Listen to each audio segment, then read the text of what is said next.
Hello and welcome to a conversation about COVID-19 with Neurologist, Associate Professor Anneke van der Walt. We begin all our programs with an acknowledgement.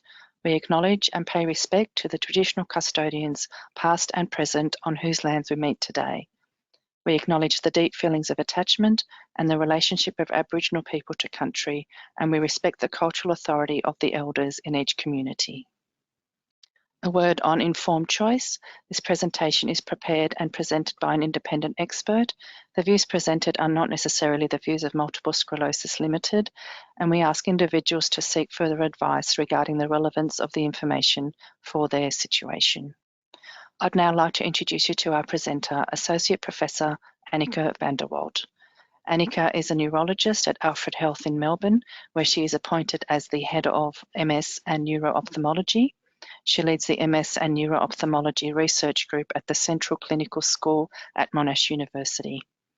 Anneke completed her undergraduate training in South Africa before relocating to Australia, where she completed specialist training in neurology and a PhD in neuroscience at the University of Melbourne.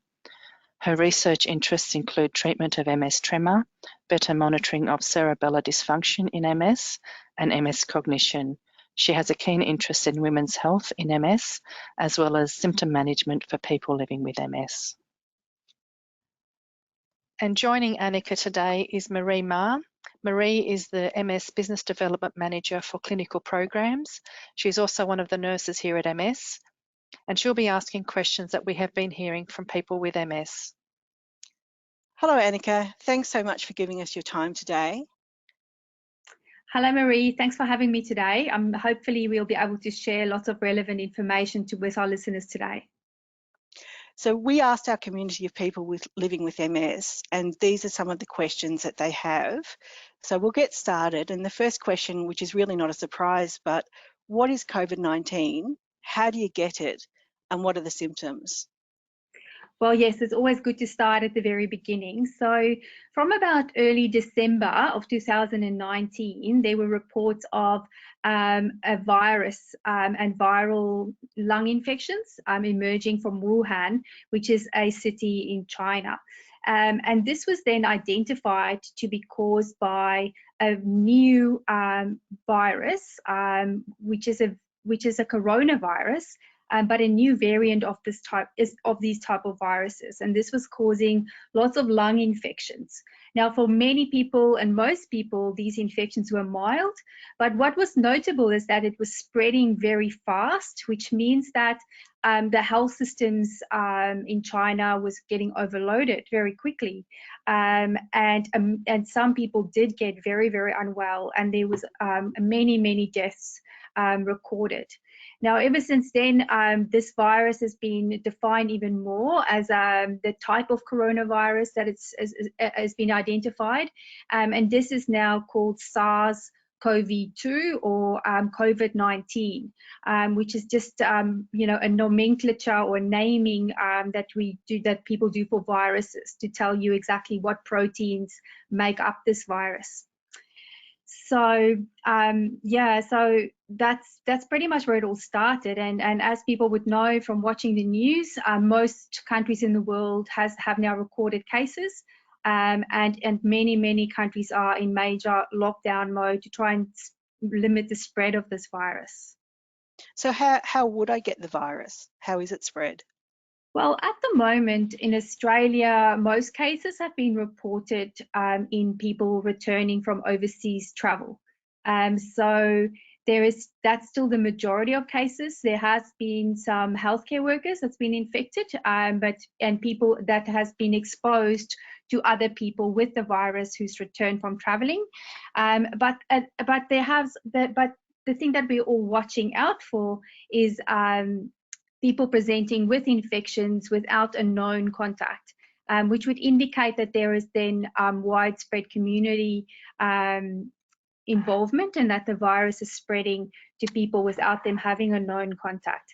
So, but at the moment, the most likely way that you can get this virus is by being exposed to someone who is unwell and who carries the virus. one thing I would just say about that is that we don't quite know how many people could have this virus and be asymptomatic from it. So the same way that people could spread, a common cold, the virus, because people get affected differently. Some people may not be unwell at all and not realize it, and they might go out and about and be asymptomatic. And if you stand close enough to them within sort of a 1 meter range, then you could potentially catch that infection, especially if you're in the same vicinity for about 15 minutes or longer. So that's why people need to be so careful. You can't just assume that you are keeping a good eye out and you're staying away from anyone that's coughing or has a fever, because there could be people around that don't realize that they have it. And that's why it's so important for people to listen to the government regulations in terms of self-isolating and to stay at home at the moment. Okay, and so what are the symptoms that I should be looking out for? Well, it can vary. The symptoms varies from very mild to quite extreme, but most people, so more than 70% of people, will have a fever, and that fever could just be the person feeling hot, so a subjective hot feeling, or a documented high temperature. And the other thing that's really common is a cough, so a dry cough. And other things that feels quite like the flu, really, so muscle aches, as well as severe fatigue, which of course many of our MS community have already, but this will be of course a lot worse and associated with these other symptoms. You could also feel short of breath, and if that's the case, it would be good to get checked out. And there's other common things with viral infections. So a sore throat, for instance, has been noted. And another interesting feature is that they have reported that many people are reporting a loss of smell and even taste as quite a prominent feature early on in the infection. So if you think you have a cold and you can still smell, you might be okay, but there's no way to know for sure because the infection affects everybody differently. That's great to know. Am I more at risk of contracting COVID-19 because I have MS? That's a very good question, Marie, and I think something that we've also been hearing a lot from our MS community here at the Alfred about, because I think that is something that everybody would be concerned about because of the medications that people are on. However, at this point, it doesn't seem that people who have MS in general are at an increased risk of getting this virus. So no more than anybody else out there in the community. So the main things that seem to be at play, though, is what conditions someone could have that could make them have a worst possible infection. And what we've learned from information coming out of China and Italy and some of these countries that's been extremely heavily affected is that what determines someone's outcome the most is how old they are. So particularly if you're older than 70 and 80, even more so, that increases your chances of having a severe infection quite dramatically. We also know that people with underlying conditions like heart disease, uncontrolled high blood pressure, so not someone who's just got standard blood pressure and is fine, has a normal blood pressure on one tablet, people with severe renal problems, severe liver problems, and then of course smokers, they seem to get more severely affected, and anyone with an underlying lung disease. So this would be someone with emphysema, someone with uncontrolled asthma, chronic bronchitis and things like that. So what's interesting is that people with cancer and people who are actively under treatment for that cancer also seems to be at risk of having a worse outcome, but no more so than people with heart disease and things like that. There hasn't been enough information really that we can make any hard conclusions about what the risk would be for someone with MS. But the reports that we're hearing has been really reassuring, and it doesn't appear that people with MS are getting this virus more frequently than anyone else. Okay, thanks for that. And as you can imagine, Anneke, we've received many questions about MS treatments and what sometimes seems to be a bit of conflicting information about MS therapies.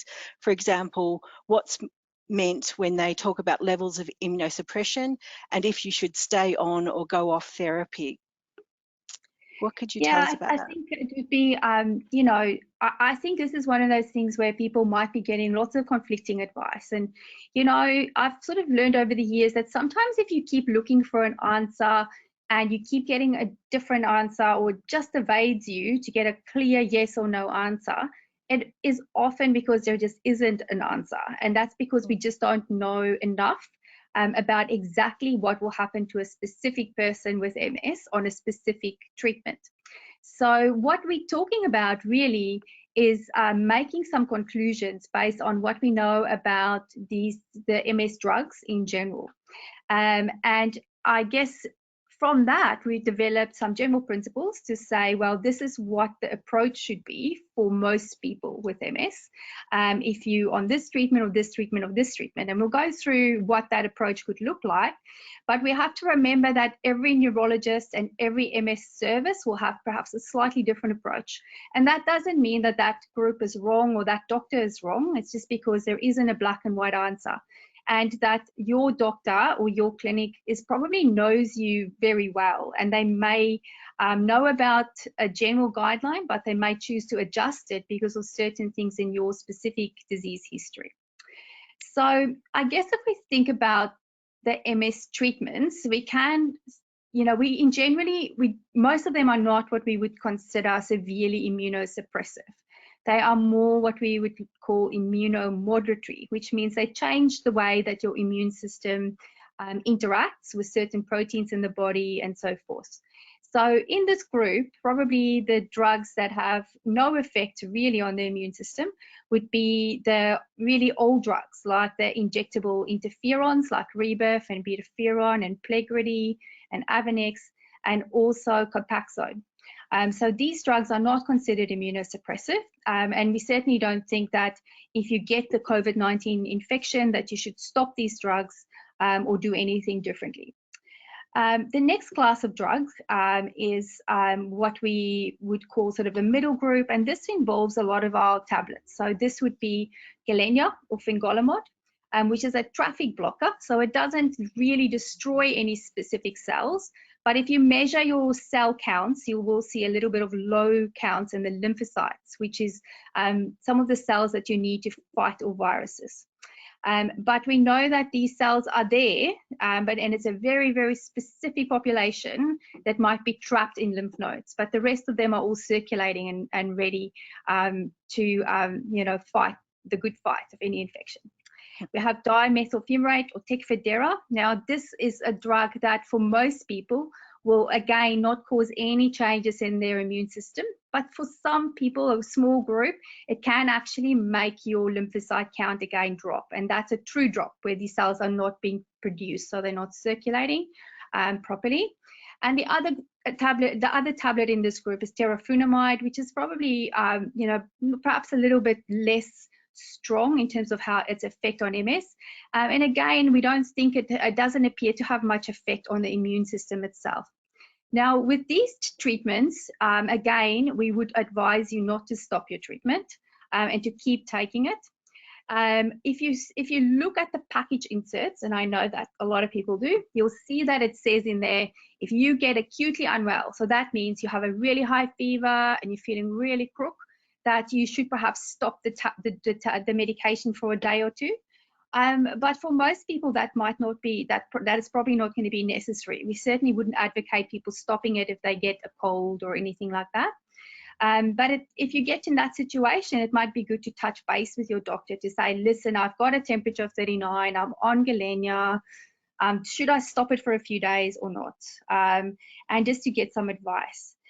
The problem is if you stop the medication, especially Gilenya, for too long, depending on how long you've been on it, then you may have to go through that first dosing thing again, where you have to be observed for a while. But that's usually only the case if you've missed more than 2 weeks of the tablets, if you've been on it for a while. So, but again, if you're not sure and you have been off it for a while, to discuss it with your doctor. So that's pretty much the thing for the tablet. So again, don't stop your tablets unless you know, you are very concerned and you've been told to. The next group of drugs are the ones that are more, you know, perhaps, you know, have more a real effect on the immune system. But before I talk about them, I will talk about Tysabri, which is, or natalizumab. So this is, of course, a drug that many people are on, that they will receive once a month in the form of an infusion. Now, again, Tysabri is, again, like Gilenya, is a traffic blocker. So it basically blocks the entry of immune activated cells, abnormal cells, to get into the brain and cause inflammation, to make it really simple. And it's not it definitely doesn't cause any measurable changes on your blood count and so forth, but there are sort of, you know, studies that describe a slight increase in viral infections, but not that we would consider a real risk at all. And it's probably one of the safest, high efficacy or stronger MS drugs that we have in these sorts of situations. Then we have ocrelizumab. So ocrelizumab is a drug that you receive every 6 months as an infusion. And what this does is it specifically depletes B cells in your blood. So it depletes them, it destroys them, and they drop to 0 in the first few months after having that dose. And your bone marrow then has to make a whole new set. So these B cells, they have a very specific function in that they are supposed to help produce antibodies against mostly bacterial infections. But the immune system is complex, and you need the B cells and the T cells to work together to fight infection properly. So it is in theory possible that people could have more severe infections after this medication, but the safety profile of these drugs over years have not shown a massive increase in respiratory tract infections or flu or things like that. The other medications that we would think about in this group is cladribine or Mavenclad. So this is, of course, tablets that you take in cycles. So you take it, you know, twice in the first year and again in the second year. And again, these tablets, what they do for some people, well, for most people, will get a bit of a drop in their lymphocyte count. And for a very small group, that can be quite severe. So this is usually monitored with some blood tests. But the reassuring thing is that for basically everybody, these cell counts recover. It can just take a bit of time. And the other drug in this category is alemtuzumab or Lemtrada. So this is, again, a very powerful immunosuppressive drug and probably the strongest one in the MS group of treatments. And it will, it's again given as infusions of the first year and then in the second year. And that this really drops your lymphocyte counts, and it can be low for quite a few weeks before it'll recover. So with this last group of drugs, so the infusions, ocrelizumab, and also with cladribine and alemtuzumab, these medications, I guess, you know, if you've had especially cladribine or Lemtrada, it could increase your risks of having a more severe infection. But we have had, again, some positive reports, but these are single cases of people who's just had these drugs been exposed to it, and it's been fine after they got the COVID-19 infection.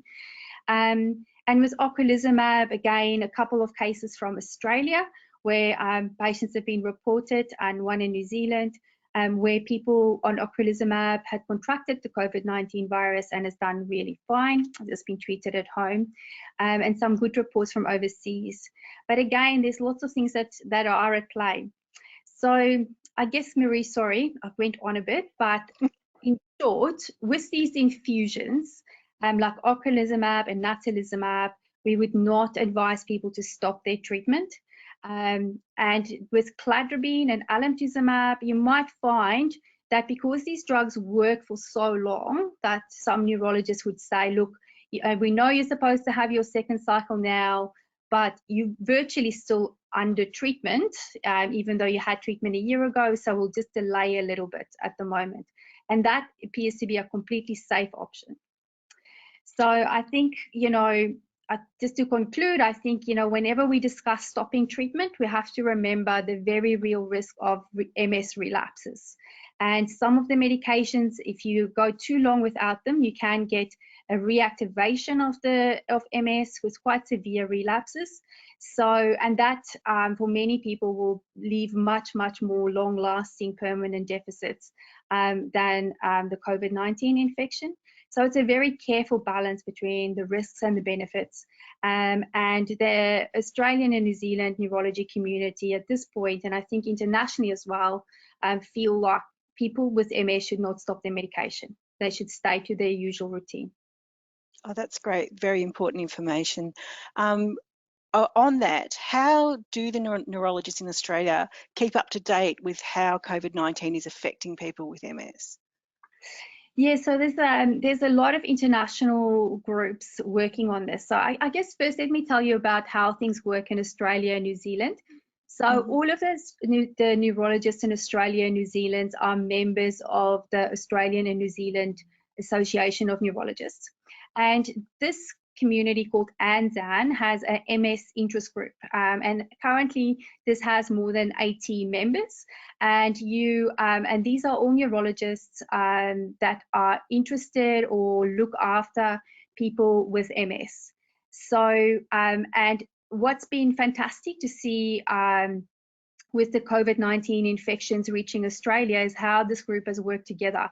It's currently being led by Professor Simon Broadley, at Griffith University. But many of us have been working quite closely to look at what evidence is there in people with MS to get COVID-19. What should we say? What is the risks with the disease-modifying treatments?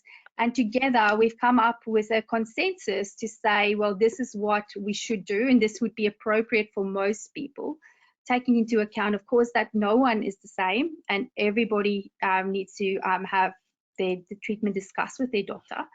But it has, it's very powerful because it makes sure that most neurologists looking after people with MS will be using a similar approach with some deviations here and there to individualize things.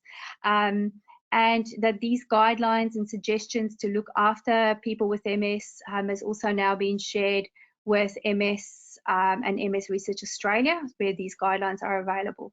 So I think together we are also keeping in touch with any cases that are reported in any person with MS. So this is all sort of anonymous information to keep each other up to date on how things are going.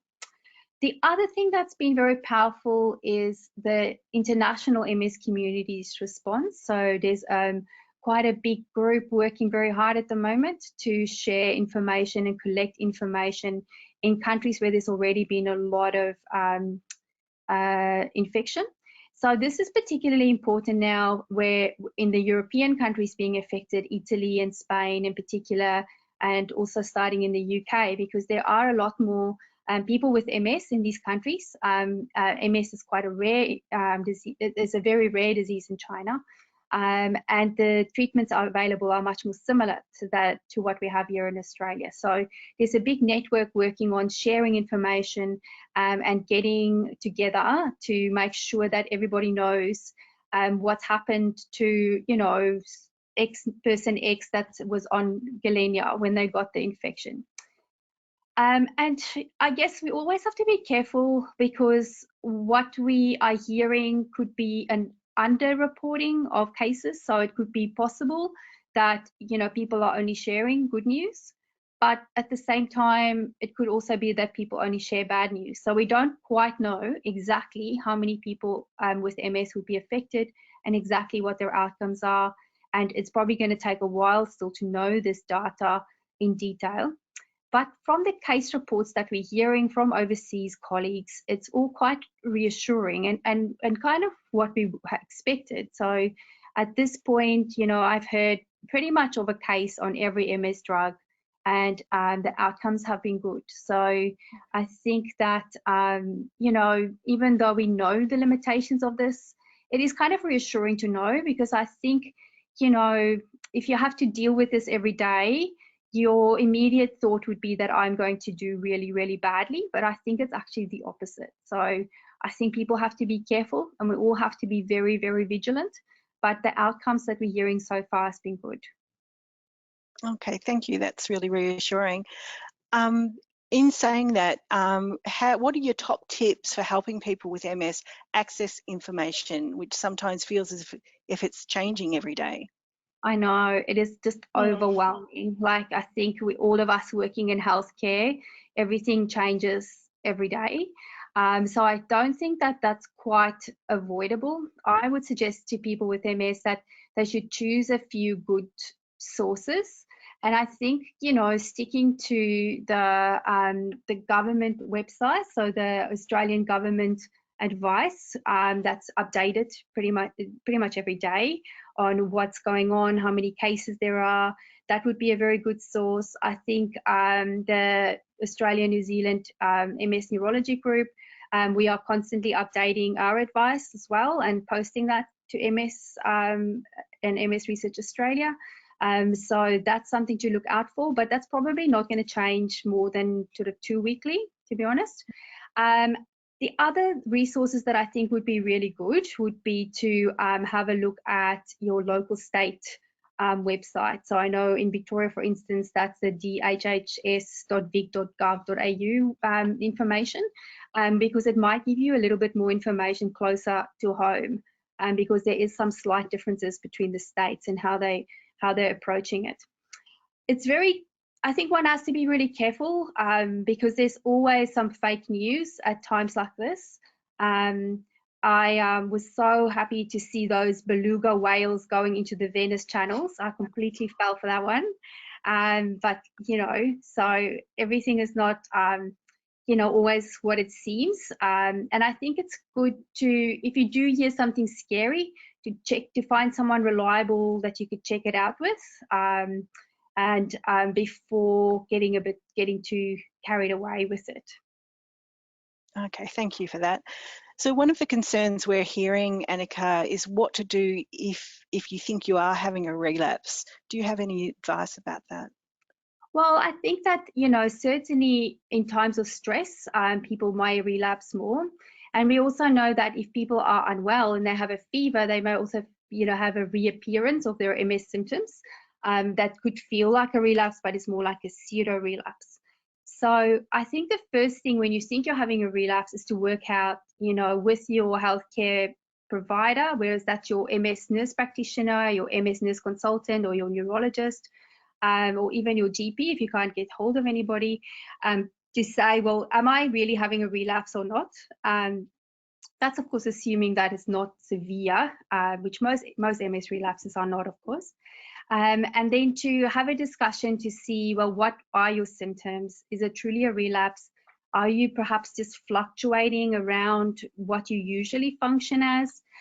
Could it be that you have an infection, like a urinary tract infection or something like that, that's triggering some of these symptoms? However, you know, if someone is having a true relapse, then they will need to generally be examined, and that means having to come into hospital or to a hospital clinic or their private neurologist rooms to have a checkup. But the reassuring thing is that, you know, it might be possible that if you do need treatment, that it can be given as an oral form of methylprednisolone, not intravenously. You know, and also to know that if the relapse is bad enough, all the other options that we would usually use for people when they have really bad relapses, like plasma exchange or another course of steroids and things like that, would still be available. So yeah, so I think that would generally be my approach to that. Okay, thank you for that. I suppose you touched on it a little bit before. You talked a little bit about the guidelines around self-isolation and things like that. So apart from the information that we're receiving through, you know, the government sites and things like that, is there any other advice other than the advice from government about what people with MS should do? Well, I think that, you know, people with MS need to take the guidelines very seriously. So, and I think they also need to make sure that the people around them take it seriously. So, you know, social distancing and physical distancing, and washing your hands is probably the best thing that people can do at the moment to protect themselves. So I think that at the same time, you know, the novelty wears off very fast. I think we've all just had, you know, quite a bit of it now, and it's really hard. So I think that what I would suggest is that people stay connected. So stay connected with either, your friends and family. So there's lots of innovative ways where you can still have a chat through, different apps and phone calls and so forth. I think it's important to do the same with your usual healthcare provider team. So if you've been perhaps seeing a physiotherapist or an occupational therapist or a psychologist, to find out if those practitioners are working, if they can offer you a telehealth visit, and if there's perhaps even e-classes you can join to connect with other people in the same situation. I think that, people also have to be creative with their exercise. I think we all know that exercise is very, very important for people with MS. So I think just because, you can't get to your gym program or get to hydrotherapy or to your Pilates, it doesn't mean you should stop. I think it's good to think about what you can do at home and what you can do safely. And writing a little bit of a schedule to make sure you kind of work that into your pajama routine there at home. Of course, there's many people who are working from home, and I think that we would strongly encourage that. And in those cases, I think it's good to set up a bit of a routine around it as well, because otherwise it's very easy to become quite distracted at home. In terms of other things, I do think it's good for people with MS to just have a think about who their support network is as well, because it could be that, you should really, you have some of these other comorbidities as well as MS and medication and things, and that you shouldn't really not go out. And in which case, is there some way that that your neighbors could help or your family could help you with essential shopping and things like that. Having a medication for a few weeks might be a good idea. But I think, in general, I think, and that's probably it's true for all of us, is that we should just try and stay positive and stay alive. And remember to phrase this a little bit differently. We are not stuck at home, we are safe at home. And that by staying home, you are helping not only yourself, but everyone. And I think, sometimes remembering that when it all gets a bit too much is also going to be really important in the months to come. Thank you. You mentioned there a little bit around the fact that a lot of practitioners are using telehealth services to still keep in contact. So what's it like for neurologists adjusting to these? And do you have any tips for patients to help them get the most out of these services? Look, it is a bit of an adjustment. I mean, luckily at the Alfred, and I think many places have been set up to do telehealth for a long time, but mostly it's been limited to people who are in a nursing home or perhaps more than 100 kilometers away.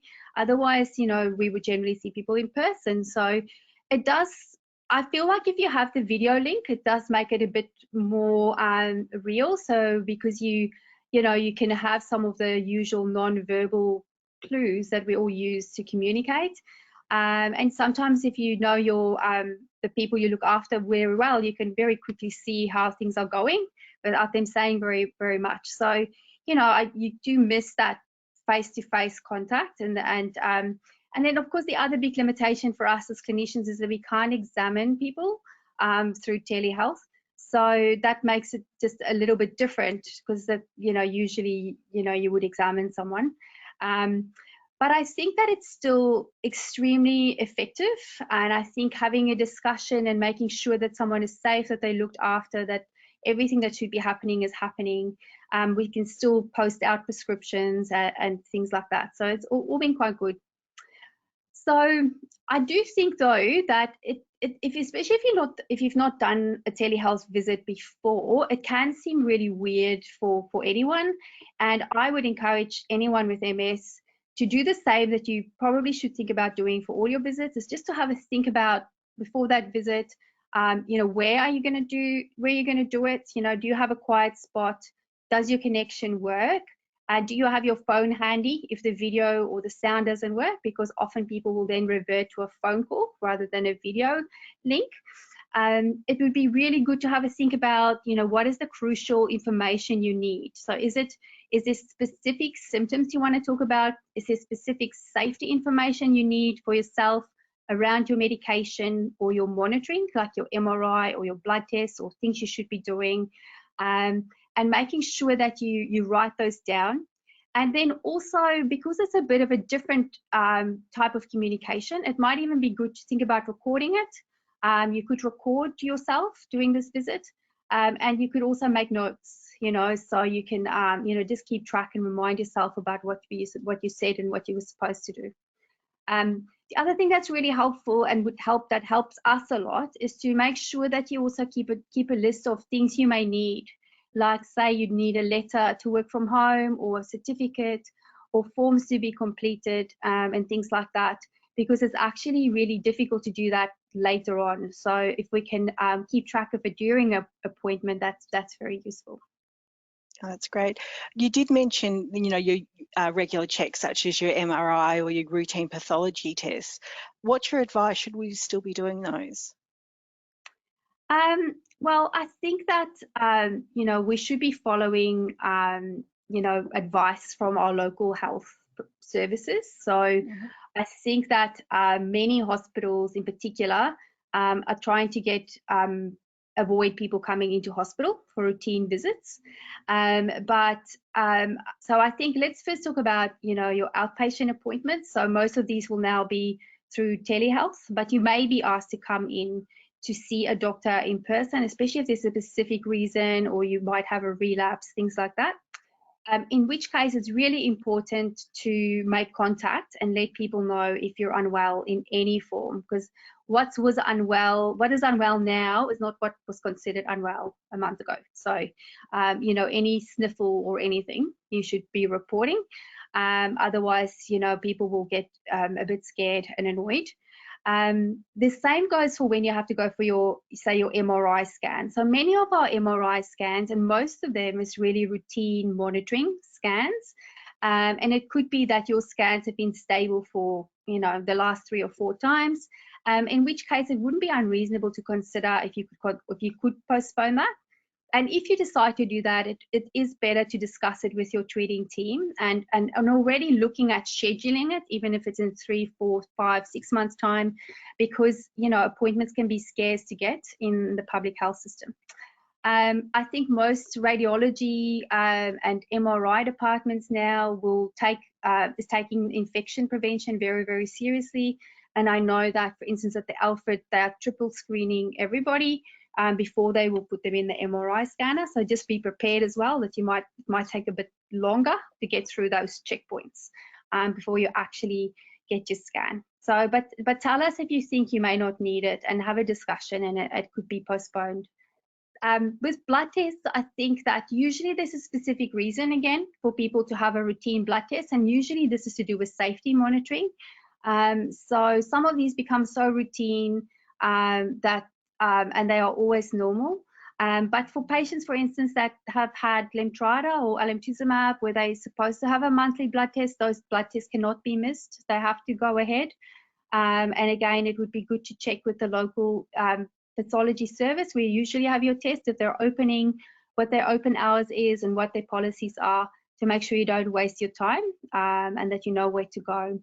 And I think, yeah, any blood tests that you plan not to have, you need to check with your doctor first to see that you're on the same page as to why you actually need that test. Okay, that's great. Another question that we've been asked a fair bit is around getting the flu and pneumococcal vaccines. Is it okay to do that? And will they protect people from COVID-19? So the flu vaccine in particular is, something that we would, strongly advise people to get. And the reason for that is that we are trying to avoid people getting double infections, so getting the flu and COVID-19, because obviously that would make, your chances of getting a very severe illness much higher. So, and we're just going into the flu season. I think if you can avoid something like that, and you should. So unless you have a specific, allergy to the flu vaccine, people should really go ahead and get this. We do know that for people on MS treatments, the vaccines may be slightly less effective. But even on people on ocrelizumab, they do seem to mount enough of an immune response to give you some immunity against the flu if you have the vaccine. The advice around the pneumococcal vaccination is a little bit more varied, but we do recommend that people discuss this with their GPs and that they should get it. In many places of the world, particularly in people on ocrelizumab, it is, people are asked to get this before they can start. Now, this is not part of the Australian guidelines, but it does make sense because it is one of the most common bacterial infections that can cause pneumonia. And many people would have had people's immunity against this starts waning as they get older. So it is available for people with chronic health conditions like MS, even if they are under 60, where the usual cutoff is for this vaccine. So it would be a good thing to, again, I would definitely recommend that people seriously consider getting that. Now, neither of these vaccines, however, will protect you against the COVID-19 infection, but it might protect you from having double infections. So, and that's why it's important. That's great. Thank you for that. That's actually all the questions that I've got for you today. Anneke, is there anything else that you wanted to add? I guess, I think that we're all going through a lot of stress and there's a lot of things changing. Infusions are changing, and it could be that many of these things we might look back on and think, well, we could change our service for the better because of what has happened, but it's sometimes hard to think about that in the midst of a crisis. I would hope that everybody can hold on to some of the good news that I shared today, that everybody could remain, vigilant but optimistic and knowing that, we will get through this eventually, and we will do so together. So I hope that, all of these discussions help. That's great. I think that's a very important point. Thank you once again for giving us your time today. I think it's been very valuable. Thank you. No problem. Thank you for joining us for this program. If you have any further questions, please contact MS Connect on free call 1800 042 138, or you can send an email through to msconnect@ms.org.au. Thank you.